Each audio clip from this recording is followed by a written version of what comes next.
এই 10 ভরি স্বর্ণ, 1 ভরি রূপা আর 1,28,000 টাকা নগদ ছিল, জরুরি কাগজ ছিল, এগুলো নিয়ে গেছে, ভালো ভালো কাপড় নিয়ে গেছে। কালকে আমার মা অসুস্থ, আমি কালকে আমার আম্মারে দেখতাম গেছিলাম। তারপরে আমি আসরের পরে যাই, সন্ধ্যার সময় যাই বাড়িতে। তারপরে রাত্রেবেলা এই ঘটনা ঘটে। আমি বৃহস্পতিবারে বিকালে যাই, বৃহস্পতিবার রাত্রে এই ঘটনা ঘটছে যে আমার কিসি গেটের চাবি, দরজার চাবি, আলমারির চাবি, সম্পূর্ণ চাবি আমি নিয়ে যাই, চাবি কোনো রাইখে যাই না। আমার কিসি গেট তাই খাইটা লাইছে, পরে দরজা খাইটা লাইছে, আলমারি খাইটা লাইছে, ভাঙচুর কইরা এগুলা নিয়ে গেছে, সব কিছু জিনিস এলোমেলো কইরা রেখে গেছে। আমার স্বর্ণ হইল 10 ভরি স্বর্ণ, 1 ভরি রূপা আর 1,28,000 টাকা নগদ ছিল।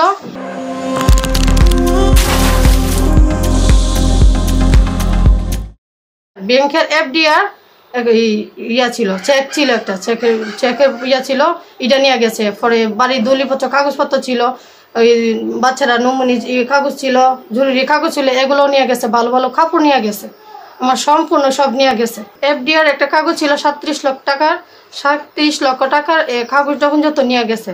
তখন আমার ছেলে মেয়ের কোনো নিরাপত্তা নাই, প্রবাসী বর্ডার ছেলে মেয়ের আর নিরাপত্তা নাই।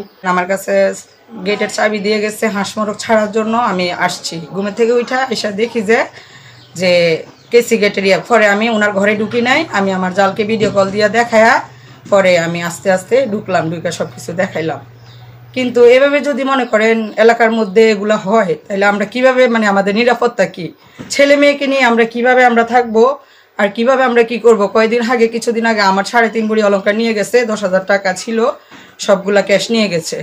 এখন আপনাদের কাছে আমাদের একটা আর্জি যে যদি মানুষের, প্রবাসী বউদের যদি নিরাপত্তা নাই দিতে পারে, তাহলে কিভাবে প্রবাসী জীবন মানুষ কিভাবে করবে, এত কষ্ট কইরা, পরিশ্রম কইরা, টাকা ইনকাম কইরা, যে যদি মানুষে নিয়ে যায় আমরা কি নিয়ে বাঁচবো। আপনাদের কাছে, প্রশাসনের কাছে আমাদের একটাই আবদার, আমরা এটার বিচার চাই। যদি এটার বিচার যদি আপনারা না করেন, আমরা কার কাছে যাবো? অসহায় অবস্থা, কার কাছে গিয়ে আমরা দাঁড়াবো? এটাই আপনাদের কাছে আর্জি আমাদের। আপনার কাছে আমি বিচার চাই, কি প্রশাসনের কাছে আমি বিচার চাই, এর একটা বিচার দেন, আর প্রবাসীর বউদের নিরাপত্তার জন্য একটা ব্যবস্থা করে দেন।